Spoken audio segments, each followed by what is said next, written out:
بأن لهم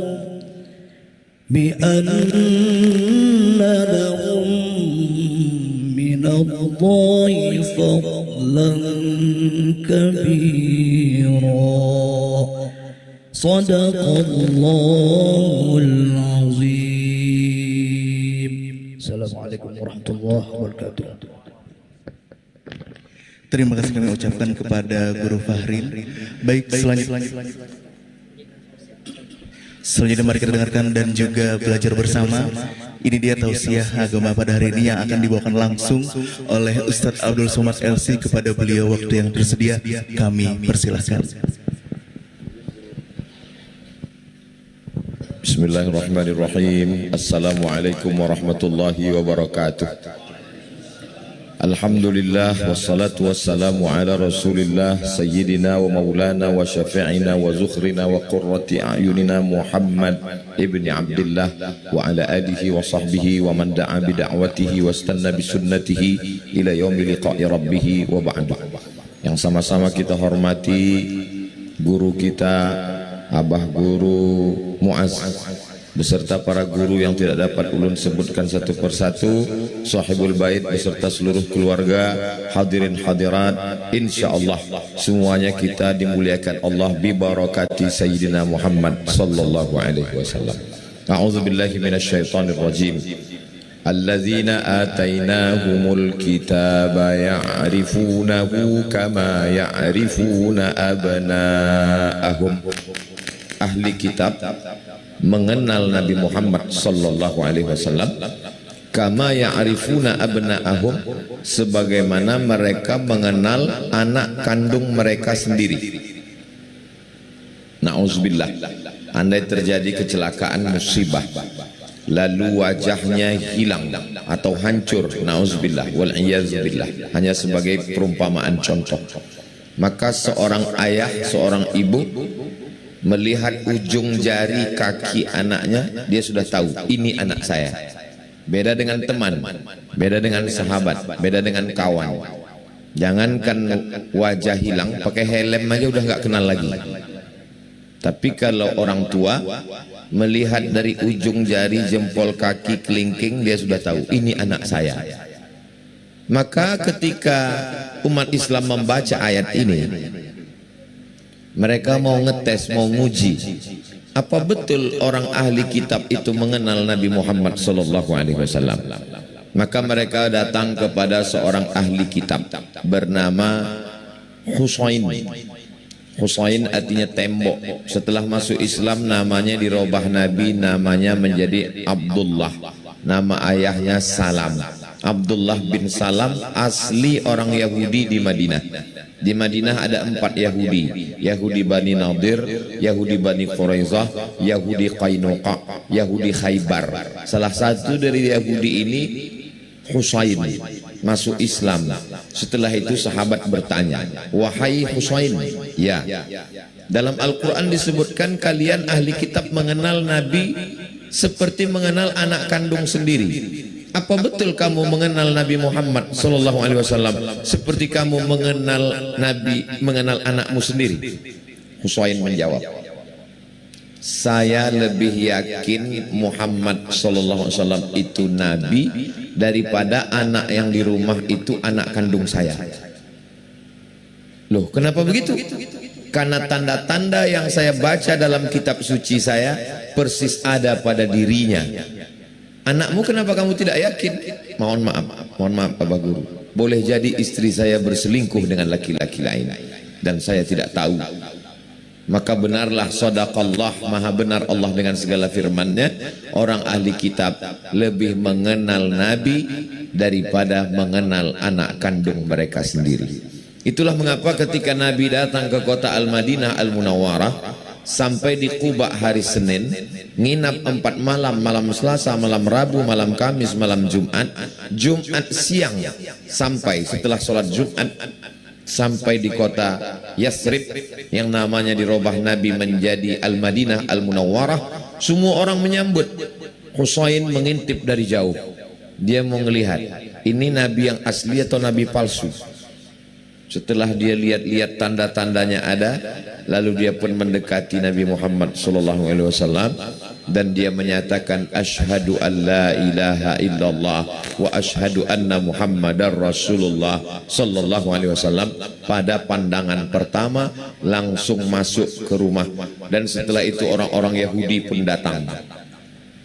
Nabi bertanya kepada orang Yahudi, "Wahai orang Yahudi, ya, apakah kalian kenal dengan Husain?" Orang Yahudi menjawab, "Husain orang paling baik, ayahnya orang baik, keturunan orang-orang baik, Husain pemimpin kami, Husain panutan kami." Kata Nabi, Husain sudah masuk Islam dan namanya sudah kurubah menjadi Abdullah bin Salam. Apa pendapat kalian?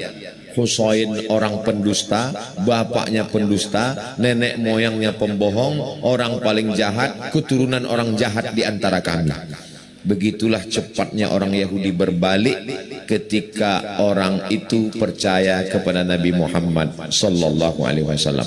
Maka dalam Quran dikatakan, "Falamma ja'ahum ma'arafu kafaru bih." Ketika datang Nabi yang sudah mereka kenal itu, kafaru bih, mereka pun kufur dan ingkar kepadanya. Itu bukti yang pertama, Husain yang berubah nama menjadi Abdullah bin Salam. Yang kedua, ketika Nabi turun dari Jabal Nur setelah menerima Iqra bismi rabbikal ladzi khalaq khalaqal insana min 'alaqin iqra wa rabbukal akramul ladzi 'allama bil qalami 'allamal insana ma lam ya'lam, maka beliau menggigil kedinginan. Lalu Nabi diselimuti oleh Sayyidatuna Khadijah. Lalu kemudian turunlah ayat ya ayyuhal muddatsir qum fa'anzir. Lalu kemudian Sayyidatuna Khadijah membawa bertemu dengan Waraqah bin Naufal, karena Waraqah bin Naufal banyak membaca kitab. Kata Waraqah bin Naufal, yang datang kepadamu itu adalah namus yang dulu pernah datang kepada Musa, pernah datang kepada Isa, dan sekarang dia datang kepadamu ya Muhammad sallallahu alaihi wasallam. Kamu nanti akan diusir oleh kaummu. Lalu Nabi bertanya, amukhrajun ana, apakah aku orang akan terusir dari Makkah? Kata Waraqah bin Naufal, kamu akan diusir oleh kaummu dari kampung halamanmu. Kalau umurku panjang, aku akan menolongmu wahai Muhammad sallallahu alaihi wasallam. Ternyata Waraqah berumur pendek, tidak sampai 13 tahun perjuangan. Saat Nabi hijrah ke kota Al-Madinah Al-Munawwarah, Waraqah sudah meninggal dunia. Tapi Waraqah insya Allah mendapatkan amal innamal a'malu binniyat wa innama likulli imri'in ma nawa. Dari mana Waraqah tahu bahwa ini Nabi terakhir? Karena beliau membaca kitab. Syaratnya alladzina atainahumul kitaba ya'rifunahu kama ya'rifuna abna'ahum. Pertama Husain, yang kedua Waraqah, yang ketiga ketika hijrah gelombang yang pertama dipimpin oleh Ja'far bin Abi Thalib sampai ke seberang Afrika. Tempat itu disebut sekarang dengan Ethiopia. Rajanya bernama Najasyi. Lalu kemudian orang kafir Quraisy menyusul ingin membunuh sahabat Nabi. Sampai di sana mereka mendapat perlindungan Najasyi. Najasyi bertanya kepada Ja'far, wahai Ja'far, bagaimana sikap Muhammad sallallahu alaihi wasallam terhadap Isa? Ja'far membacakan surat Maryam. Dalam Al-Quran ada 2 surat bercerita tentang Nabi Isa. Surat yang pertama Ali Imran. Imran punya istri bernama Hannah. Hannah punya anak bernama Maryam. Maryam punya anak bernama Isa. Satu surat lagi bernama surat Maryam setelah surat Al-Kahfi. Lalu kemudian dibacakanlah surat Maryam. Menetes air mata Najasyi karena cerita tentang Isa yang ada dalam surat Maryam lebih lengkap, lebih detail daripada yang ada dalam kitabnya. Yakinlah dia bahwa yang datang di Makkah itu adalah Nabi utusan Allah subhanahu wa ta'ala. Itulah mengapa Najasyi memberikan perlindungan suaka politik kepada rombongan Ja'far bin Abi Thalib. Tidak ada satupun mereka yang terganggu. Dan ketika datang berita kematian Najasyi, Nabi mendengar berita itu, Nabi melaksanakan solat ghaib. Itulah asbabul wurud, kenapa disyariatkan solat ghaib walaupun jenazahnya tidak ada. Itu adalah solat kepada seorang ahli kitab yang beriman kepada Nabi Muhammad walaupun tidak berjumpa dengan Nabi. Kenapa Najasyi tidak dimasukkan dalam biografi sahabat Nabi? Karena ahli hadis menetapkan syarat menjadi sahabat Nabi ada 3. Man laqiyan Nabi, berjumpa dengan Nabi. Wa amana bihi, percaya kepada Nabi. Wa mata 'alal Islam, matinya mesti muslim. Kalau hanya sekedar berjumpa, Abu Jahal, Abu Lahab berjumpa. Kalau hanya sezaman, Najasyi dan Uwais Al-Qarni sezaman. Mesti cukup 3 syarat. Di zaman Nabi, berjumpa dengan Nabi dan mati dalam keadaan Islam, barulah disebut dengan sahabat Nabi Muhammad sallallahu alaihi wasallam. Yang keempat, ketika Nabi Muhammad sallallahu alaihi wasallam dibawa oleh Abu Talib berdagang berniaga, liilafi Quraisy ilafihim rihlatash shita'i was-shaif, perjalanan orang Quraisy. Orang Quraisy punya 2 perjalanan. Pertama, rihlatash syita, musim dingin, pergi ke Yaman. Was-shaif, musim panas, pergi ke negeri Syam. Karena kalau musim panas ke Yaman terlalu panas. Kalau musim dingin ke Syam terlalu dingin, turun salju di negeri Syam. Negeri Syam terbagi 4 negara sekarang: Suriah, Lebanon, Palestina, Yordania. Musim dingin pergi ke Yaman, musim panas pergi ke negeri Syam. Dalam perjalanan ke negeri Syam, mereka bernaung di atap gereja tua yang kebetulan yang beribadah di dalamnya itu seorang laki-laki bernama Bahira. Dulu ahli ibadah tidak pernah keluar tempat ibadah. Makanan diantar, pakaian dicucikan, hanya beribadah saja di dalam, tidak pernah keluar. Hari itu dia keluar. Dia keluar dan bertanya kepada Abu Talib, "Man hadza?" Siapa ini? Abu Talib menjawab, "Ibni, ini anak saya." Kata Bahira, "Kalau benar kitab yang kubaca, anak ini anak yatim. Ayahnya sudah meninggal ketika ibunya mengandung dia dalam kandungan." Abu Talib terkejut, "Dari mana kamu tahu?" "Karena sifat-sifat yang tertulis dalam kitabku ada pada dirinya. Dari tadi aku melihat ada awan yang menaunginya. Aku melihat batu-batu dan pohon bersimpuh sujud kepadanya. Dialah Nabi yang penutup terakhir yang dijanjikan oleh Isa. Jangan bawa dia ke Palestina, jangan bawa dia ke negeri Syam, karena di sana banyak orang Yahudi yang benci, karena mereka menduga Nabi yang terakhir itu adalah keturunan Ibrahim dari jalur Ishak, sedangkan ini dari jalur Ismail. Mereka tidak mau karena tidak satu jalur dengan Ishak. Mereka akan membunuhnya, maka bawalah dia pulang." Abu Talib mendengarkan nasihat Bahira. Akhirnya Nabi Muhammad SAW dibawa pulang ke kota Makkah Al-Mukarramah. Dari mana Bahira tahu? Alladzina atainahumul kitaba ya'rifunahu kama ya'rifuna abna'ahum. Yang kelima, seorang perempuan bermimpi. Dalam mimpinya dia sedang memangku bulan. Perempuan yang bermimpi itu bernama Sofiyah. Nama ayahnya Huyai, nama kakeknya Akhtab. Sofiyah binti Huyai bin Akhtab. Dia bercerita kepada ayahnya, "Ayah, malam tadi aku bermimpi memangku bulan." Huyai bin Akhtab menempeleng Sofiyah sampai berdarah bibirnya. Dari mana Huyai tahu? Karena orang Yahudi tahu takwil mimpi. Makna memangku bulan adalah menikah dengan Nabi Muhammad sallallahu alaihi wasallam. Itulah yang kita baca, tala'al badru alaina asyraqal badru syaraful anamu. Bulan adalah lambang simbol Nabi Muhammad sallallahu alaihi wasallam. Memangku bulan berarti menikah dengan sang rembulan Nabi Muhammad sallallahu alaihi wasallam. Mereka tahu takwil mimpi yang diambil dari datuk nenek moyang mereka Nabi Yusuf alaihissalam.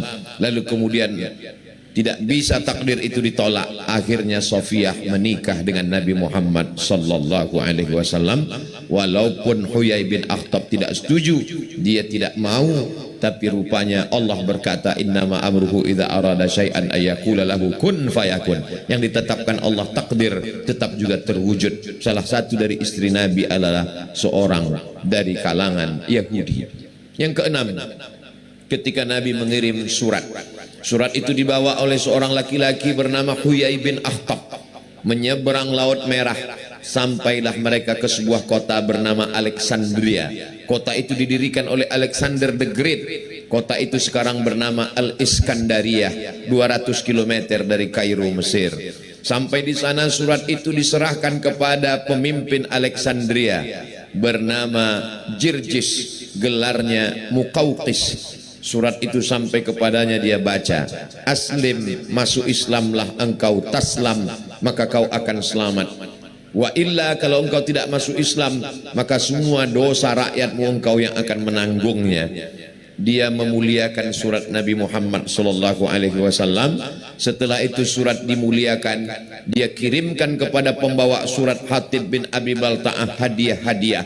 Di antara hadiah yang dia kirim adalah kain putih, karena Mesir termasuk produsen tekstil kain terbaik zaman itu.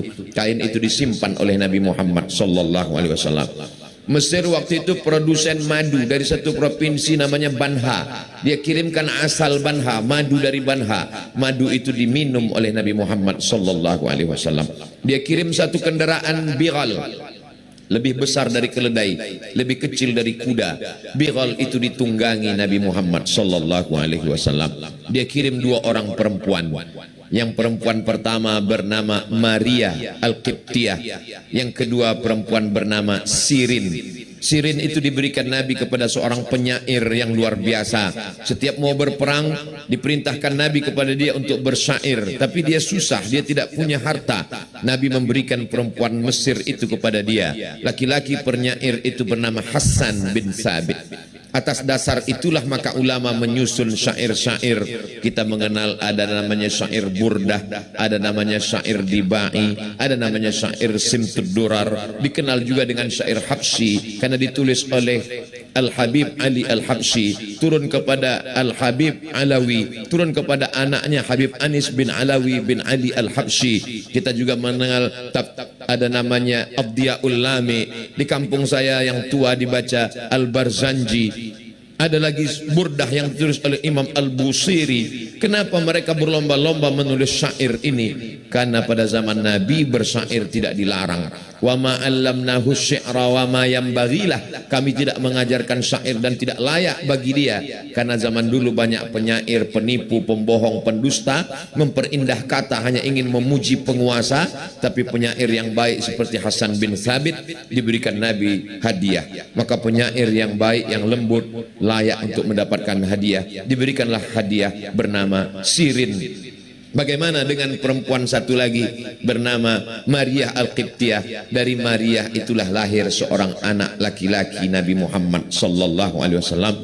Laki-laki itu bernama Ibrahim bin Muhammad sallallahu alaihi wasallam. Umurnya 18 bulan meninggal dan makamnya ada di pemakaman Baqi. Sampai hari ini kalau kita ziarah, masuk ke pintu tidak begitu jauh, ada tempat yang agak besar beda dengan kubur yang lainnya, itu adalah makam Ibrahim. Maka kata Nabi SAW, nanti kalau kalian sampai ke Mesir, istausu li ahli Misra khairan, sampaikanlah kepada orang Mesir berita yang baik-baik. Kenapa? Karena orang Mesir adalah bagian dari keluarga saya. Karena salah satu zuriat Nabi, setengah badannya adalah darah dari Mesir, itulah dari Maria Al-Qibtiyah. Kenapa Muqawqis Jirjis Raja Mesir begitu baik memberikan hadiah?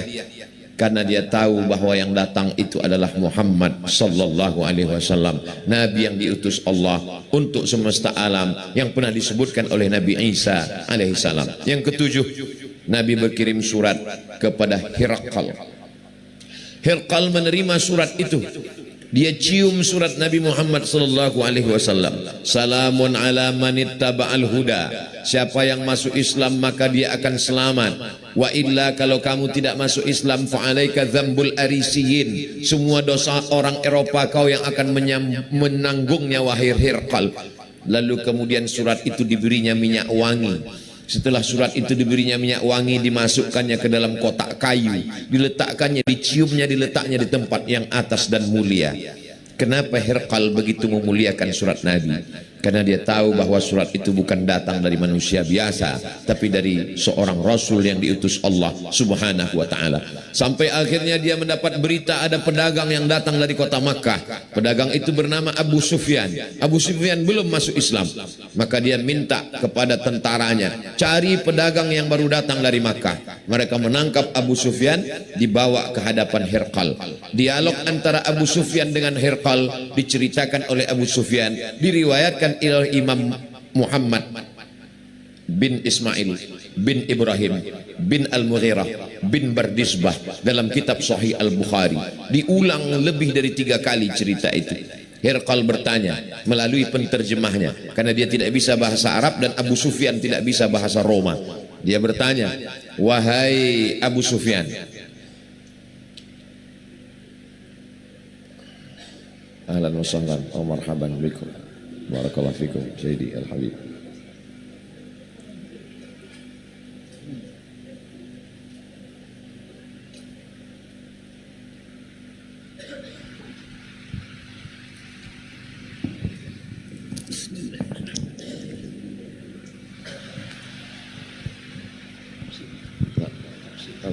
Insyaallah Al-Habib, ahlan wa sahlan, marhaban bikum.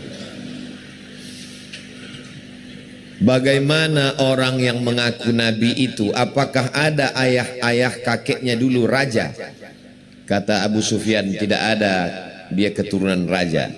Hirqal bertanya, kalau nabi itu mengaku nabi, berarti dia ingin mengembalikan kerajaan ayahnya.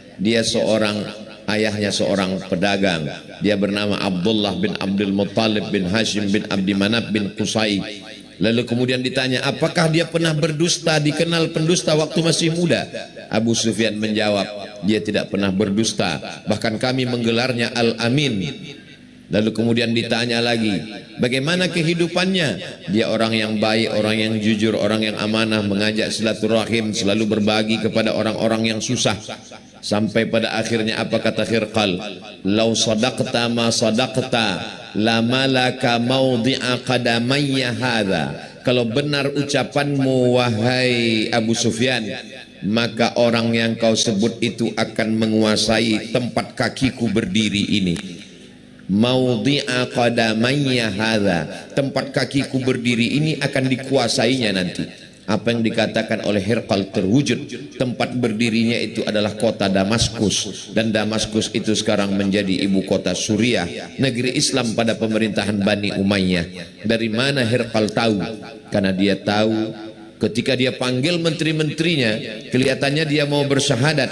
Abu Sufyan bercerita, ketika dia ceritakan kepada menterinya, mungkin Nabi yang datang ini adalah Nabi yang dijanjikan Isa dulu sebagai Mesias, sang juru selamat di akhir zaman. Mereka mulai ribut. Akhirnya dia takut dengan para menterinya. Itulah menyebabkan dia tidak bersyahadat. Tapi berita itu membenarkan dia memuliakan. Paling tidak dia pernah memuliakan Rasulullah sallallahu alaihi wasallam. Ahlus sunnah wal jamaah mensyaratkan iman mesti diucapkan. Al-iqraru bil lisan, at-tasdiqu bil qalbi, wal iqraru bil lisani, wal amalu bil arkani. Lalu bagaimana dengan mereka yang percaya tapi tidak pernah mengucapkannya dengan lisan? Bukankah Abu Talib juga percaya? Karena dia melihat dari masa kecilnya. Maka sebelum meninggal beliau bersyair, laqad alimtu anna dina Muhammadin khaira adyanil bariyah, laulal malamah wa hidharil masabbah lawajadtani samhan lidzalika dini mubayyina. Aku tahu, laqad alimtu anna dina Muhammadin khaira adyanil bariyah. Saya tahu bahwa agama yang dibawa oleh Muhammad sallallahu alaihi wasallam adalah agama yang terbaik. Laulal malamah wa hidharil masabbah, kalaulah bukan karena celaan, ejekan dan caci maki, lawajadtani samhan lidzalika dini mubayyina, pastilah kamu mendapati aku menerima agama itu dengan jelas dan nyata. Satu kalimat isyarat bahwa beliau beriman kepada Rasulullah sallallahu alaihi wasallam. Begitulah mereka dulu. Beda dengan kita sekarang, begitu mudahnya kita mengucapkan asyhadu an la ilaha illallah wa asyhadu anna Muhammadan Rasulullah. Mengapa Jirjis memuliakan? Karena dia membaca kitab. Mengapa Hirqal memuliakan? Karena dia membaca kitab. Tapi beda dengan yang tidak membaca kitab. Kisra Kisra Raja Persia ketika mendapat surat Nabi, dia ambil surat itu, dia sobek, dia koyak-koyak. Maka pembawa berita menceritakan ke Nabi, suratmu disobek oleh Kisra ya Rasulullah. Maka Rasul sallallahu alaihi wasallam, maka Allah pun akan menyobek kekuasaannya. Kullamu mazzaq. Akhirnya apa yang dicatatkan Rasulullah benar terwujud. Setelah Kisra meninggal, naik anak perempuannya sebagai pengganti, namanya Buran. Berita itu sampai ke Nabi. Kata Nabi, lan yufliha qauman wallau amrahum imra'ah. Tidak akan beruntung mereka yang dipimpin oleh perempuan. Maksudnya adalah Buran, karena dia tidak punya kekuasaan. Akhirnya terjadi konflik di dalam. Lalu kemudian kerajaan Persia tumbang. Padahal dalam Al-Quran dikatakan ada yang lebih kuat daripada kerajaan Roma, yaitu kerajaan Persia. Dalam surat Rum dikatakan, ghulibatir Rum, bangsa Roma dikalahkan. Siapa yang mengalahkan bangsa Roma? Yang mengalahkannya adalah kekuatan terkuat di dunia, itulah bangsa Persia. Ternyata benar yang dikatakan Rasul sallallahu alaihi wasallam, Allah menyobek kekuasaan Persia sebagaimana Raja Kisra menyobek surat Nabi Muhammad sallallahu alaihi wasallam. Persia itu, dari Persia itulah lahir ulama-ulama besar yang luar biasa. Abu Hamid Al-Ghazali dari Persia, Al-Asbahani dari Persia, Imam Muhammad bin Ismail bin Ibrahim bin Al-Mughirah bin Bardisbah dari Persia. Bardisbah orang Persia, dia adalah mu'allaf yang masuk Islam. Lalu kemudian cucunya itu yang menulis kitab Jami' Al-Musnad As-Sahih Al-Mukhtasar min umuri Rasulullah sallallahu alaihi wasallam wa sunanihi wa ayyamih, yang kita kenal dengan Sahih Al-Bukhari. Dia bukan orang Arab, dia orang Persia. Dari negeri Persia itu lahirlah para ulama-ulama yang ahli bahasa Arab padahal bukan orang Arab. Imam Sibawai datang dari Persia, ahli bahasa, ahli tafsir, ahli hadis. Tafsir yang paling tua adalah tafsir Imam Abu Ja'far Ibnu Jarir At-Tabari. Tabari dari Tabrustan, juga dari Persia. Begitu Allah SWT ingin mengangkat derajat, walaupun kakek moyangnya tidak beriman, tapi ketika Islam datang, maka Allah SWT memuliakan dengan barakat namanya, asyhadu an la ilaha illallah wa asyhadu anna Muhammadan Rasulullah sallallahu alaihi wasallam. Ketika suatu hari Abu Lahab berpesan kepada Suwaibah, wahai Suwaibah, jagalah adik iparku yang sedang hamil tua. Suaminya sudah meninggal, bernama Abdullah. Nanti kalau anaknya lahir, berikan berita ini ke rumah. Ternyata berita yang ditunggu sampai. Suwaibah menyampaikan berita bahwa Aminah sudah melahirkan anak. Lalu kemudian Abu Lahab bertanya, anaknya laki-laki apa perempuan? Zaman itu kalau lahir anak perempuan membuat malu keluarga, dikubur hidup-hidup. Maka turunlah ayat wa idzal mau'udatu su'ilat bi ayyi dzambin qutilat. Untuk apa anak perempuan dikubur hidup-hidup? Kenapa mereka dibunuh? Apa dosa mereka? Ternyata anak yang lahir bukan perempuan tapi laki-laki. Abu Lahab sangat berbahagia. Wahai Suwaibah, kamu budakku, kamu hamba sahaya. Maka sejak hari ini kamu bebas, tidak lagi menjadi budak, tidak lagi menjadi hamba, bebas merdeka karena Allah Subhanahu wa taala. Itulah sedekah yang terbesar dalam sejarah. Karena budak lebih mahal daripada unta, unta lebih mahal daripada lembu, lembu lebih mahal daripada kambing, kambing lebih mahal daripada ayam. Maka hari kelahiran Nabi Muhammad SAW, sedekah terbesar dalam sejarah adalah sedekah Abu Lahab. Lalu kemudian Abu Lahab kita tahu meninggal dunia. Saudara kandungnya bernama Abbas bin Abdul Muttalib bermimpi bertemu dengan Abu Lahab. Abbas bertanya kepada Abu Lahab, wahai Abu Lahab, bagaimana keadaanmu di neraka?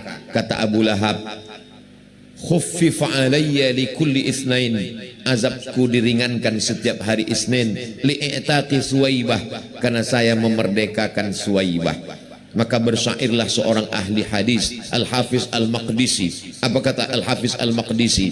Idza kana hadza kafiran jaa dhammuhu tabbat yadahu fil jahimi mukhlida ata annahu fi kulli yawmil itsnaini abada yukhaffaf anhu al-'adzabu masruran bi ahmada fa kaifa billadzi tula umrihi bi ahmada masruran wa mata muwahhida. Seorang al-hafiz yang hafal Al-Quran, yang hafal hadis, memuji bagaimana hebatnya syafaat Rasulullah SAW. Idza kana hadza kafiran jaa dhammuhu, kalau Abu Lahab yang sudah jelas kafir celah Allah Ta'ala. Tabbat yadahu fil jahimi mukhlida, kekal selamanya dalam neraka. Ata annahu fi kulli yaumil itsnaini abada. Ada riwayat yang sahih dalam Sahih Bukhari mengatakan setiap Isnin, setiap hari Senin azabnya diringankan. Masruran bi Ahmada, karena senang menyambut kelahiran Nabi Muhammad sallallahu alaihi wasallam. Fa kaifa billadzi tula umrihi, bagaimana dengan orang yang beriman sepanjang umurnya, bi Ahmada masruran wa mata muwahhida, senang menyambut kelahiran Nabi Muhammad dan mati dalam keadaan bertauhid la ilaha illallah Muhammadur Rasulullah. Kita tahu masyarakat Kalimantan Selatan, masyarakat yang amat sangat cinta kepada maulid, tidak terbatas hanya bulan Rabiul Awal. Dalam setiap momen kejadian, maka Allah ingin menunjukkan kepada semua umat Islam dari Sabang sampai Papua, bahkan sampai ke Sudan. Ketika sampai saya kuliah di Sudan, saya ketemu dengan ketua jurusan pasca sarjana S2 S3. Yang pertama dia tanya, apakah kamu tahu Kalimantan? Saya bilang tahu. Semangat kita terus maulid dari rumah ke rumah, dari kantor ke kantor, dari tanah lapang, diisi dengan tablik akbar, diisi dengan pembacaan maulid. Tidak lain tidak bukan mengharapkan mudah-mudahan kita semua diakui sebagai umat Nabi Muhammad sallallahu alaihi wasallam. Dengan adanya maulid, maka ulun bisa bersilaturahim dengan Abah Guru Muaz, dengan Habib, dengan para guru sekalian, dengan Sahibul Bait. Kalau tidak ada maulid, mungkin kita hanya melihat saja.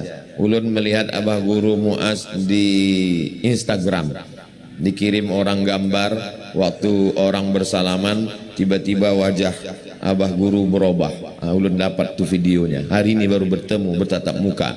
Bertemunya karena majelis maulid. Jadi selalu ulun sampaikan, dimanapun acara maulid, masyarakat tetap kita ajak, kita galakkan untuk mengingatkan, karena kita tidak pakai kalender Muharram Rabiul Awal. Banyak umat tidak tahu, kita pakai Januari Februari, ternyata di bulan September adalah bulan kelahiran Sayyidina wa Maulana Muhammad sallallahu alaihi wasallam.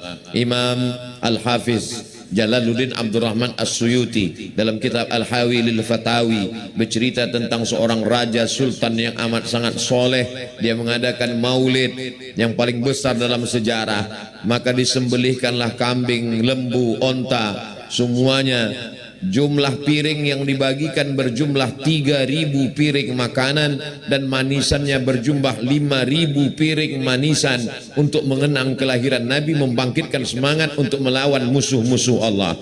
Hari ini musuh kita adalah kejahilan, liberal, komunis, ateis, agnostik. Alhamdulillah. Dulu diciptakan Instagram untuk merusak, sekarang isi Instagram adalah solawat, maulid. Dulu diciptakan YouTube ingin merusak anak-anak muda dengan video yang haram, sekarang kita buka YouTube isinya maulid.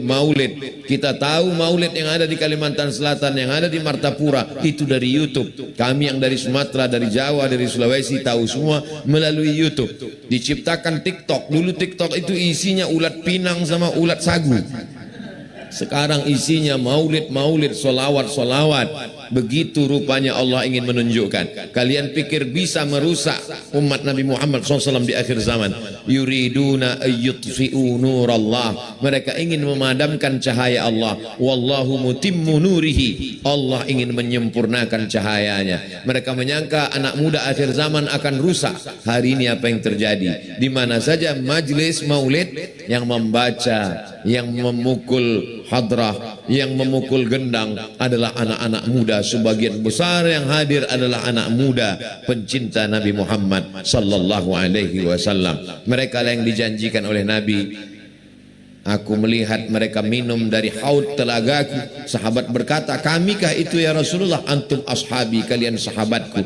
Mereka itu adalah ikhwani. Siapa mereka itu ya Rasulullah?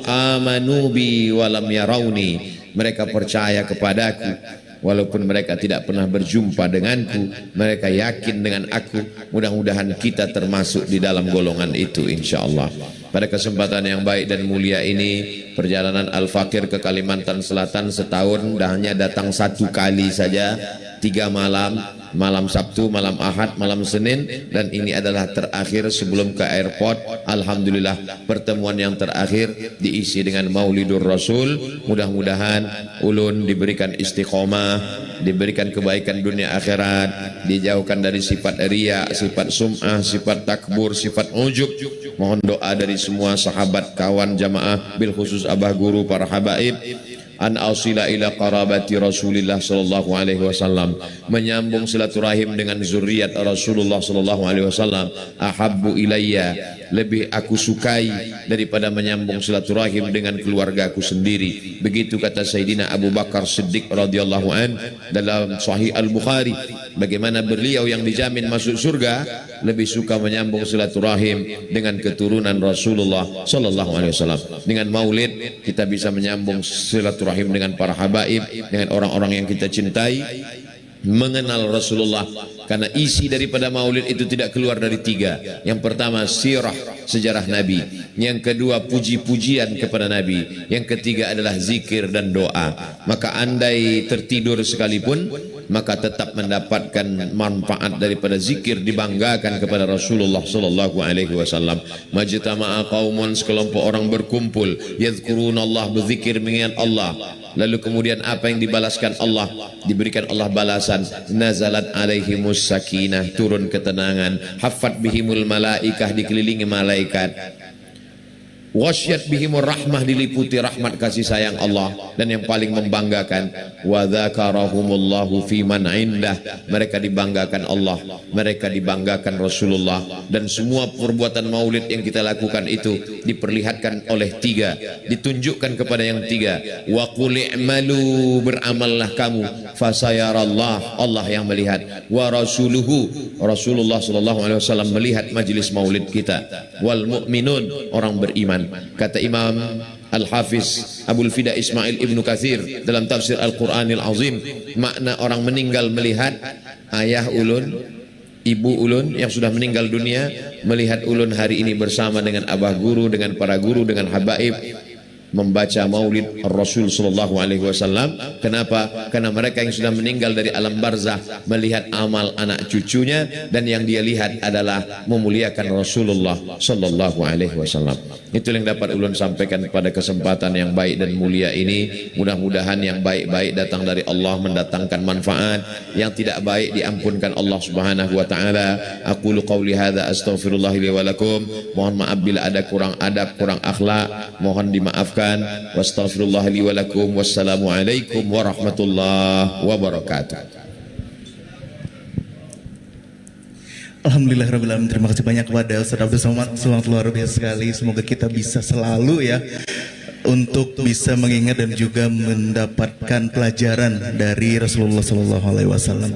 Dan juga khususnya kepada Bapak Ustaz Abdul Somad, kami ucapkan sangat terima kasih banyak sudah hadir pada hari ini di Martapura, khususnya di rumah tuan rumah pada hari ini. Dan juga tak lupa kami ucapkan terima kasih juga kepada guru-guru yang sudah hadir pada hari ini, yang pasti Guru Muaz dan juga para habaib yang sudah hadir pada hari ini, dan tak lupa pada jamaah yang sudah hadir pada hari ini. Kami ucapkan sangat banyak terima kasih.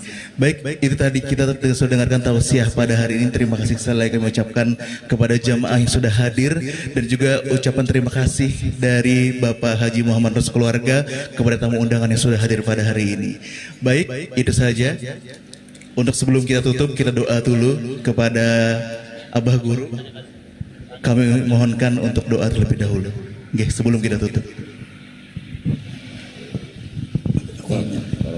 Bismillahirrahmanirrahim. Alhamdulillahil alamin. Wassalatu wassalamu ala asyrafil anbiya'i wal karim wa wasajidna wa shimmarna marhamatan wa rahmatan.